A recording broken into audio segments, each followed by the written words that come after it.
He saved her when she was just a child, years later. She saved him from a cage, but the golden retriever named Sunny wasn't just a dog. He was a witness, a vault of memories, a weapon trained to protect and to remember. When a masked man lunged at her in the woods, Sunny didn't hesitate. But what he remembered after, that was what changed everything. Because the truth buried with her father hadn't died, it had simply waited. Before we begin this unforgettable story, would you mind sharing where you're from in the comments? And if stories of love, loyalty, and second chances move you, please give this video a like and consider subscribing. Maple Ridge, North Carolina, early October. Windy skies. A storm threatening on the horizon. The wind outside had turned sharp, rattling the loose panels of the old Branton warehouse like distant drumbeats. The sun hadn't broken through in days, in this forgotten corner of Maple Ridge, North Carolina, surrounded by cracked concrete and damp pine. A retired distribution center now served a colder function, a monthly K9 unit auction. Inside, cages lined the warehouse walls, each housing a dog once hailed as a protector. Their tags now bore numbers, not names. The echo of boots on cement mixed with distant barks and clipped military orders. Government contractors, private security firms, and men in faded uniforms paced slowly, inspecting their options. Then the steel door screeched open, heads turned. She stood in the threshold, a slip of a girl, soaked from the rain, her hoodie clinging to thin shoulders, jeans dark with water, boots muddy to the laces, auburn hair framed her pale face in a braid that had come partly undone. She couldn't have been more than 12. In her hand, she gripped a folded piece of paper, creased, smudged, but held like a lifeline. Her name was Emma Caldwell. No one spoke. Not at first. Only the sound of a low, almost curious whine from the far end of the warehouse broke the silence. A man near the back murmured, "Isn't that the Caldwell girl?" The name spread like a current. Michael Caldwell, the late officer, died in the line of duty almost a year ago. A respected K9 handler, decorated, missed, the kind of man whose funeral drew an entire community, and the kind of death that left behind not just sorrow, but unfinished stories. Emma stepped forward, jaw clenched. She passed through rows of caged dogs, some pacing, some growling low, some silent and watching. Her eyes scanned them, searching. Near the end, Cage 11. He sat still as stone, a large golden retriever. Fur, a golden blend, dulled slightly with age, about 8 years old. His coat thick and ruffled at the shoulders, one ear half bent. His tag was missing, but his eyes burned with memory. Bright, intelligent amber. A long scar traced a curve along his right flank, faded but visible. His name, though no one here called him by it, was Sunny, and as soon as he saw her, he stood. The motion was slow, reverent, as though he were not simply reacting, but recognizing. Emma stopped, one pace from the cage. Her breathing shook slightly, but she didn't back away, she didn't blink. Sunny didn't bark. He leaned forward, his ears perked. His body quivered, but only faintly, like a string pulled taut. Then, someone behind her muttered too loudly, "What the hell is a kid doing here?" The auctioneer, Bill Hensley, tall, gaunt, and worn from years of government work, looked over his clipboard. Blinking, he stepped down from the makeshift platform and made his way over. Frowning, "You here with someone?" "Sweetheart," he asked, "this is not a place for kids." Emma shook her head. Her fingers unfolded the creased papers. A death certificate. A letter of release from the department chaplain. with a note in blue pen. Partner, K9 Sonny.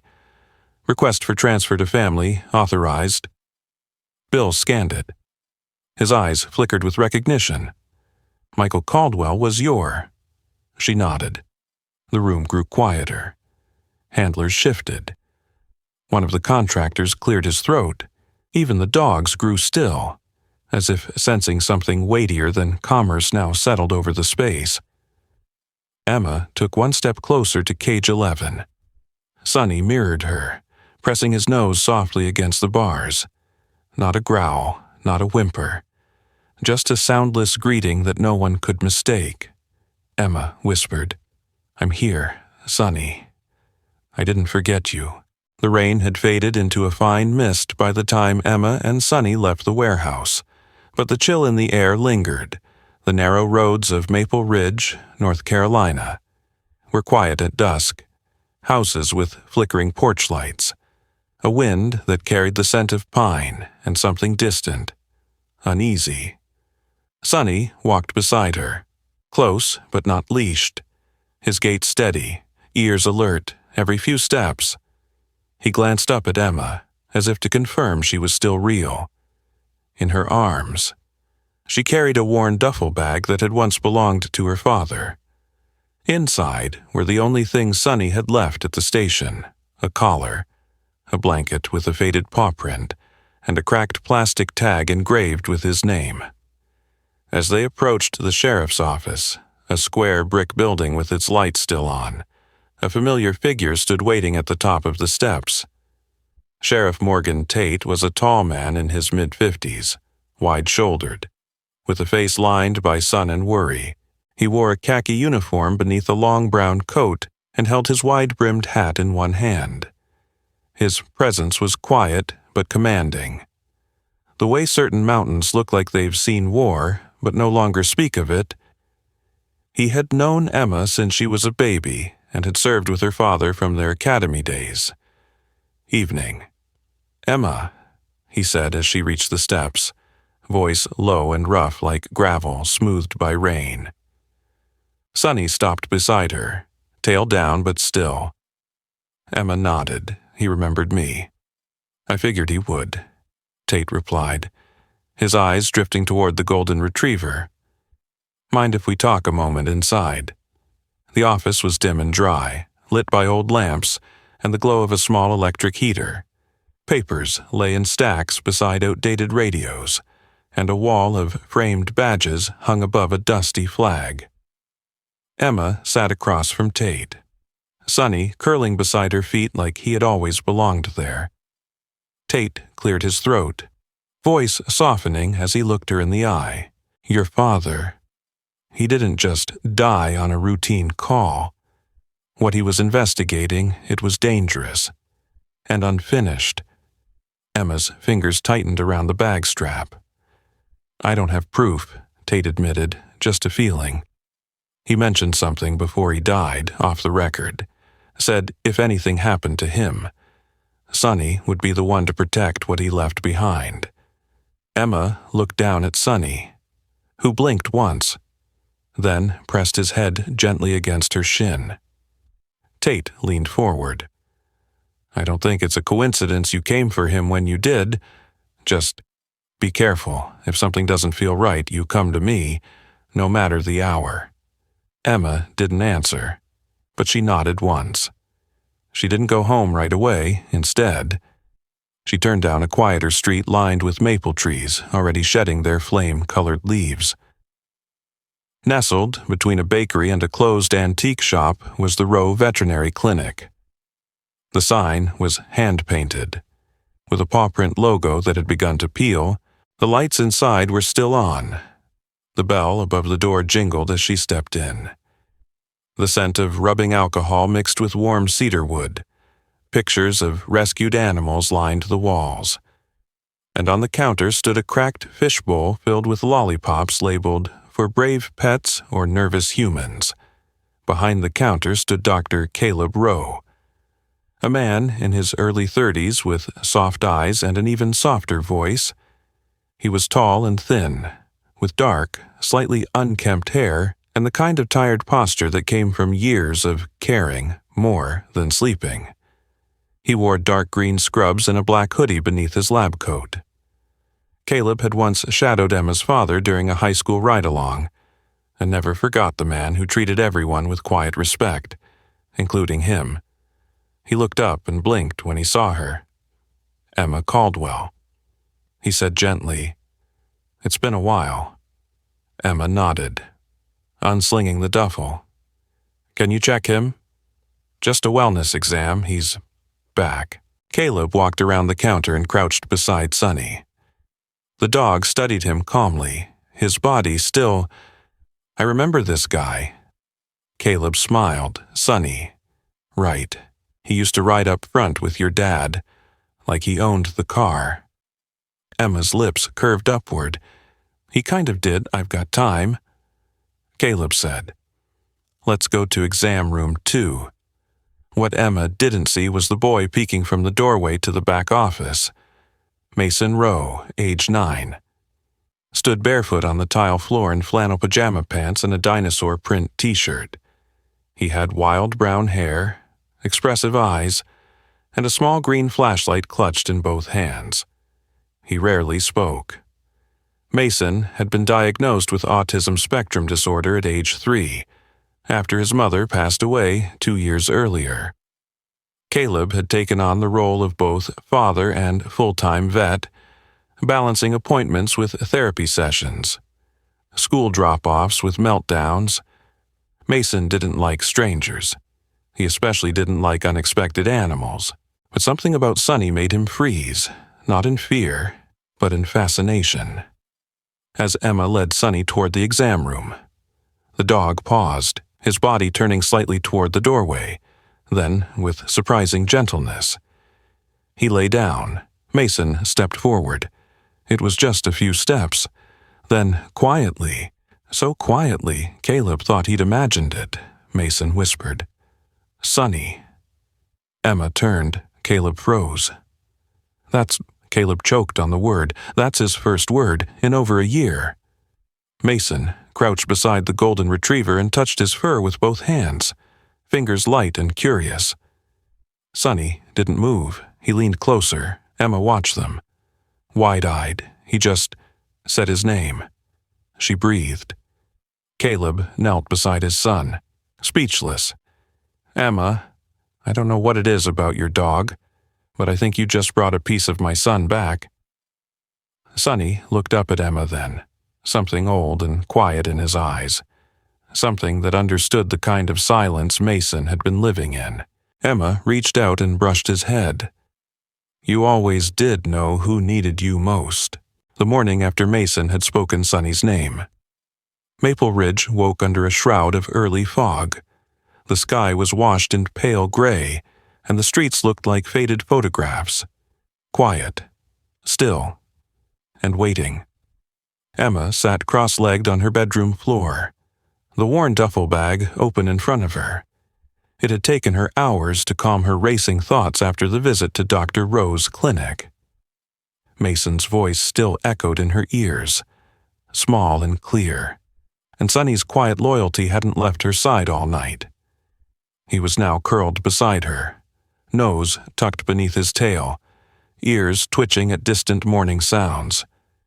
As her fingers sifted through her father's old belongings, they brushed against something hard, hidden in the lining of the collar once used for Sonny's service days. She turned it over. There, barely taped beneath the leather fold, was a small USB flash drive, black, smooth, and unmarked. Her breath caught. Emma stared at it for a long moment. Her hands trembled as she pulled it free. A quiet weight settled in her chest. Her father had hidden it, on Sonny, which meant he hadn't trusted anyone else to find it, except maybe her. The memories came in flashes. Her father tucking Sonny's collar each morning, sometimes frowning over it like it didn't sit right, and his voice, just weeks before the accident. "If anything ever happens to me, Sonny will know what to do." Sonny lifted his head. eyes meeting hers like he understood she'd found something important. She stood quickly, shoved the flash drive into her coat pocket, and grabbed her backpack. Dr. Rowe's clinic wasn't far. By the time she arrived, the fog had started to lift, and the sun bled faint gold into the town's edges. The vet office was quiet, its front door unlocked but empty. A small bell chimed as she entered, followed by the soft clack of Sonny's nails on tile. From the back came the sound of quiet conversation and a child's humming. Caleb appeared from the hallway, his scrubs slightly wrinkled, a stethoscope looped around his neck. His eyes were tired, but he smiled when he saw her. Back so soon, he asked, "Sonny's good, right?" Emma nodded, hesitated, then held out the flash drive. "I found this," she said quietly. It was hidden inside Sonny's old collar. Caleb's smile faded. He reached for the drive with careful fingers, studying it as though it might dissolve. "I think it's from my dad," she added. "He didn't trust many people, but I think he'd want you to look at it." He nodded once and gestured toward his office. Caleb's office was a mix of clinical and chaotic, a computer beside veterinary textbooks, a box of chew toys under the desk, and a faded photo of Mason as a toddler with a sleepy kitten on his lap. The doctor slid the USB into the port and waited. The screen flickered, then filled with file names, all encrypted. Some were folders, others short video clips labeled only with initials and dates. Caleb leaned forward. "This is police-level encryption. Maybe military. Can you open it?" Emma asked. "Not here, but I know someone who might be able to help," before Emma could ask who. Mason stepped into the doorway. The boy was wearing the same green flashlight necklace from the day before and carried a notebook with dinosaur stickers on the cover. He paused when he saw Emma, then crossed the room slowly and crouched beside Sonny, who had once again settled onto the floor. Mason didn't speak, but his fingers traced patterns through the dog's fur, like he was reading a map only he could see. Then he looked up. "There was a man," Mason said softly. In the photo, he had a scar on his face. Caleb looked stunned. "What photo?" Mason walked over to the wall where a half-dozen framed community photos hung, mostly fundraisers and town events. He pointed to one near the corner, a crowd shot from the 4th of July picnic 2 summers ago. Emma leaned in. The man Mason pointed to had sunglasses and a cap pulled low, but sure enough, along his left cheek was a jagged white scar, barely visible. "I remember his voice," Mason said. Quieter now. "He talked to Dad. He gave Sonny a treat." Emma stared at the photo. "That can't be a coincidence." Caleb rubbed his temples. "Mason's memory is different. He doesn't remember everything. But what he does remember, details, patterns, even directions, he remembers perfectly. It's why I stopped correcting him when he draws maps of where squirrels hide things in our yard." Emma smiled faintly. Mason turned back to Sonny. He knew. Emma knelt beside him. "You saw something, didn't you?" Mason nodded. Then Sonny stood up suddenly, ears alert. A knock echoed at the front door, sharp, heavy. Caleb moved to check it, and found Sarah Brody, a woman in her early 40s with narrow shoulders, sharp features, and hair pulled tight into a no-nonsense bun. She wore a black jacket with a Homeland Security badge clipped at the collar and carried a folder under one arm.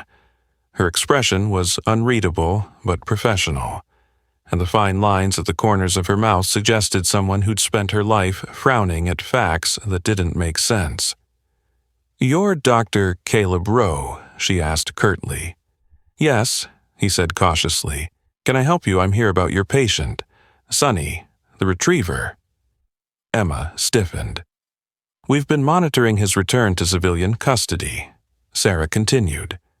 Stepping inside, just standard protocol, but we need to know if any unusual data or items were found during the transfer. Caleb hesitated. What kind of items? Storage devices, GPS tags, hidden signals. Emma stepped forward, shielding Sunny slightly with her body. Sarah's gaze dropped to her. And you must be Emma Caldwell. She didn't answer. Sarah's tone softened just slightly. I worked with your father once. Briefly. He was a good man. Emma narrowed her eyes. Then why was he left alone? The silence that followed was not empty. It was weighted. I don't know, Sarah said quietly. That's what I'm still trying to understand. She handed Caleb a card. If anything unusual surfaces, call me. Don't try to handle it on your own. As quickly as she came. She left. Caleb shut the door and turned back to Emma. We need to find out what's on that drive. Maple Ridge wore dusk like a secret. The trees, now nearly bare, cast long shadows over the narrow roads, their branches trembling in the early October wind, as twilight bled into the hills. Emma sat in the back room of the Rowe Clinic, her hands curled tightly around a mug of cocoa gone cold, across from her. Caleb studied the encrypted USB on his laptop, the screen glowing faintly against his tired face. They hadn't been able to crack much, not yet, only fragments. But it had been enough. The names of 2 shell corporations, a time-stamped audio file, a redacted memo from a case labeled Project Embers, and one local name that sent a cold knot into Emma's stomach. Councilman David Rourke.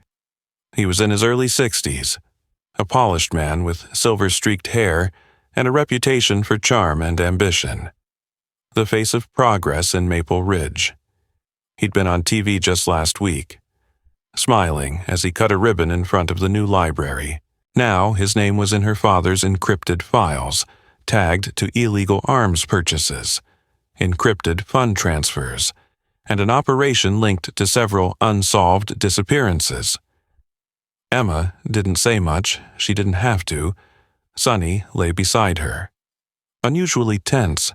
His ears were forward, his tail still alert. Mason's been drawing again, Caleb said quietly, and he drew this. He held out a sheet of paper. Emma took it. It was a map, not of a town or a neighborhood, but a section of woods. A path wound between trees and ended at a clearing, where Mason had scribbled a small box with a red circle drawn around it. He calls it the Sound Place. Caleb added, said he remembers someone talking there. A voice, loud and rough. He heard it outside the clinic 2 days ago. Emma looked up. You think someone was watching, I don't think. Caleb said, I know. Sunny let out a soft growl, not loud, but deep, steady. Then he stood and padded to the back door, sniffing once, then again. His muscles rippled under his coat as he turned toward Emma and gave a low huff. What is it? She asked. Sunny didn't move. He was waiting. Outside. The air had turned colder, the stars hidden behind a ceiling of wind-blown clouds. The maple woods beyond the town were quiet, except for the rustle of dead leaves and the distant creak of branches. Emma had seen those woods 1,000 times from her bedroom window. They were familiar, harmless. Tonight, they felt different. Caleb insisted on driving them part way, parking at the edge of the old service trail. You take one step into danger, he said, and I'm calling Sheriff Tate. Emma nodded, but she wasn't scared. She was angry.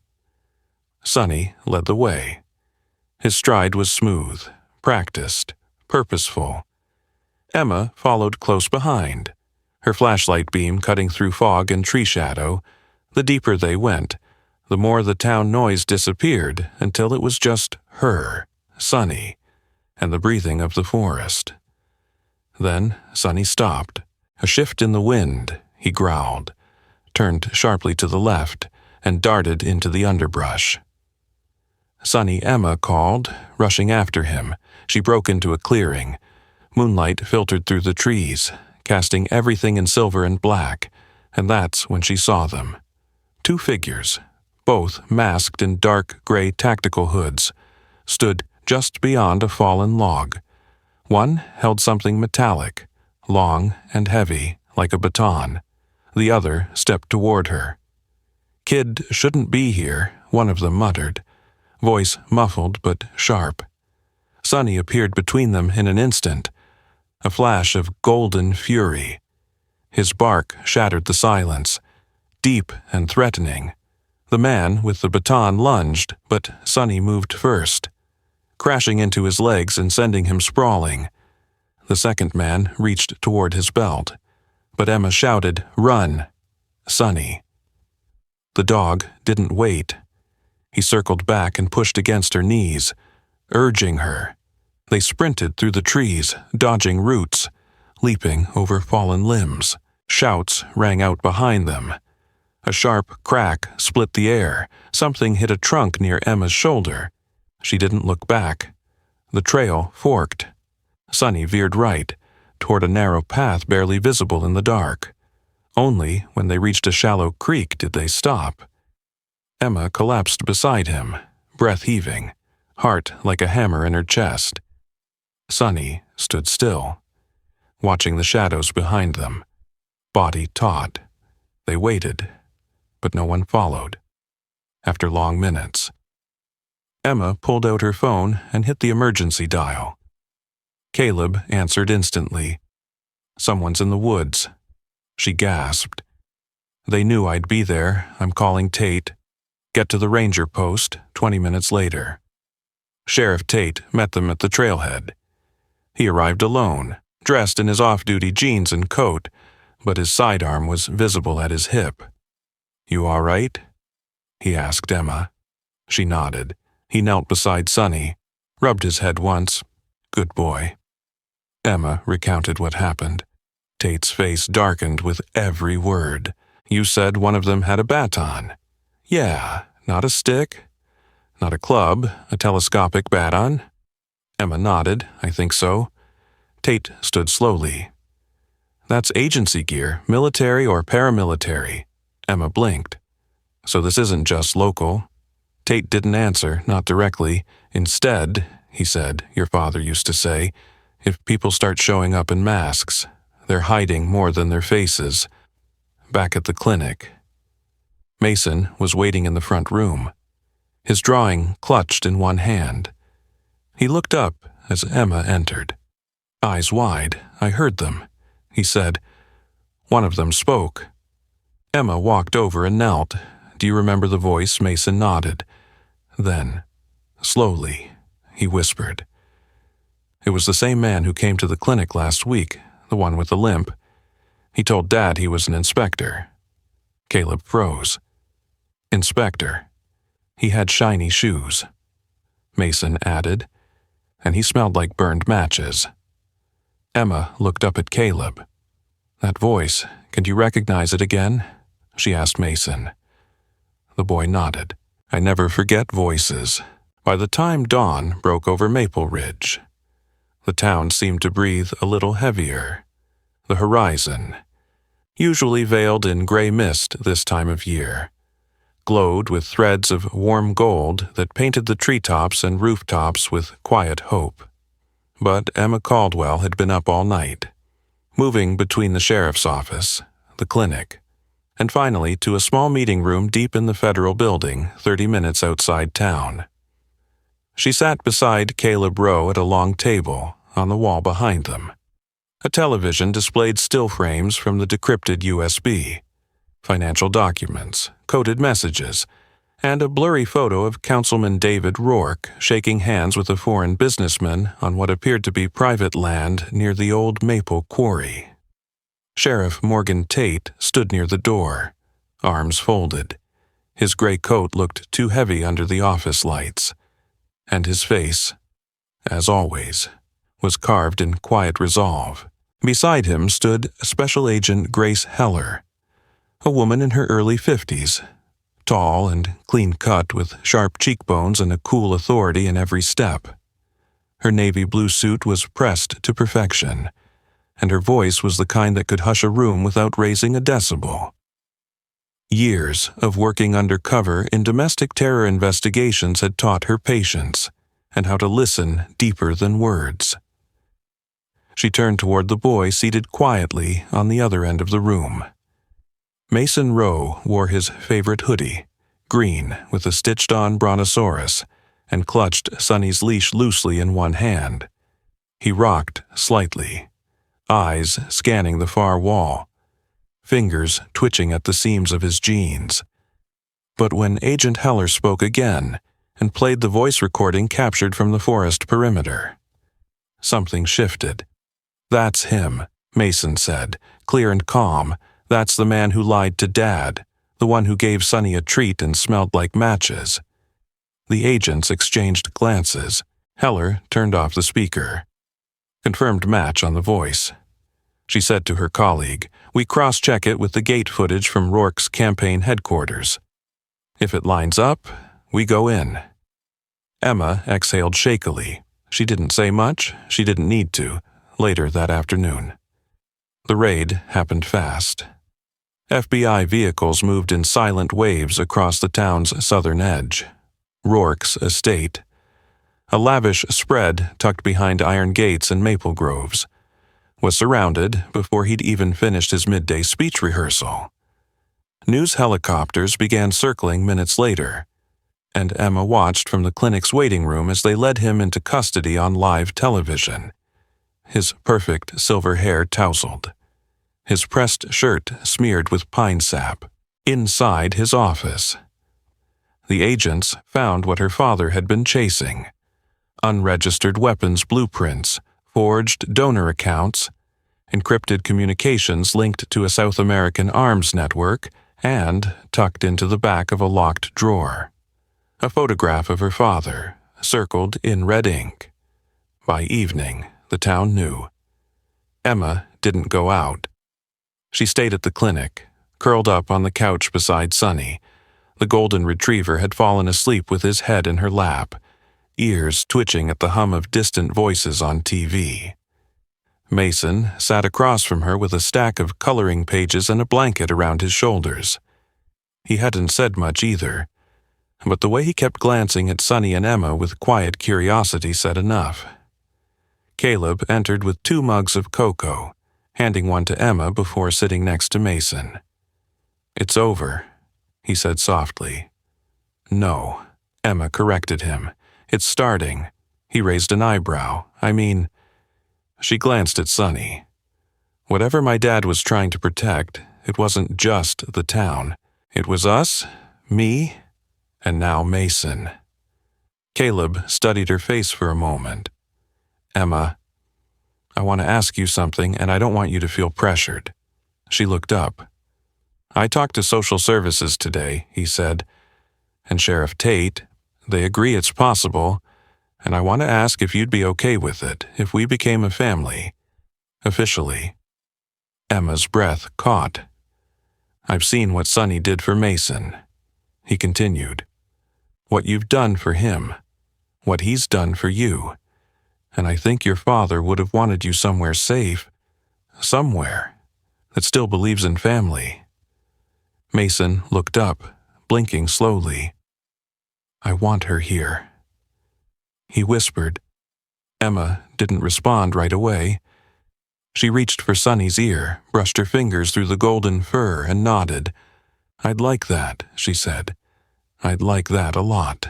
2 weeks later, the town of Maple Ridge held its annual Harvest Light Festival.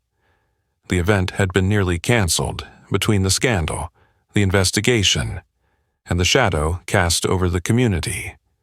But Emma had insisted it should go on.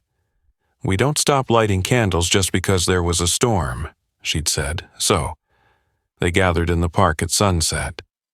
The trees were ablaze with color, and the paths were lined with carved pumpkins, glowing paper lanterns, and booths selling cider and stories. Children wore leaf crowns. Elderly couples danced near the gazebo, There was even a booth called Paws and Pledges, raising funds for a new K-9 memorial. Emma stood with Sonny beside the fire pit, a cup of warm cider in her hands. Caleb stood just behind her, chatting with Sheriff Tate, while Mason sat nearby on a bench, petting a sleepy tabby kitten someone had handed him with absolute trust. Sonny lay at Emma's feet, head on his paws, but his eyes tracked every movement, ever the protector. A woman with white blonde hair and a wide smile approached. She was Mrs. Adele Carver, a retired school teacher known for baking blackberry pies for every occasion and never missing a town vote. "Young lady," she said warmly, "I watched your father train that dog when he was just a pup. You've made him proud, you know that. Don't you?" Emma nodded. "I hope so." "No hope about it," Adele said. "You've brought something back to this town, not just truth, but grace." As the sun dipped below the trees and the lanterns glowed brighter, Emma knelt beside Sonny and whispered into his ear, "We made it." Sonny let out a low huff and leaned his head against her shoulder, for the first time in a long time. Emma didn't feel like she was chasing a ghost. She felt home, sometimes. The things we lose are never truly gone. They wait quietly in the corners of our lives through a child's whisper, a loyal dog's eyes, or a memory that refuses to fade. In Maple Ridge, it wasn't just evidence or courage that brought the truth to light. It was love, loyalty, and the quiet belief that some bonds are bigger than fear. Sonny was never just a dog. He was a guardian of a promise, a reminder that God often sends help not in thunder or lightning, but in golden fur, in a child's voice, or in a door opening at just the right time. If you've ever doubted that miracles still happen, maybe this story is your sign, because sometimes God doesn't shout, He whispers, through the most unexpected hearts. If this story touched your heart, take a moment to share it with someone who needs hope. Leave a comment below with your thoughts, and subscribe to our channel for more stories like this. And if you believe that no bond is ever forgotten in heaven, type Amen in the comments and say a prayer for all the quiet heroes still walking among us. May God bless you and all those you love.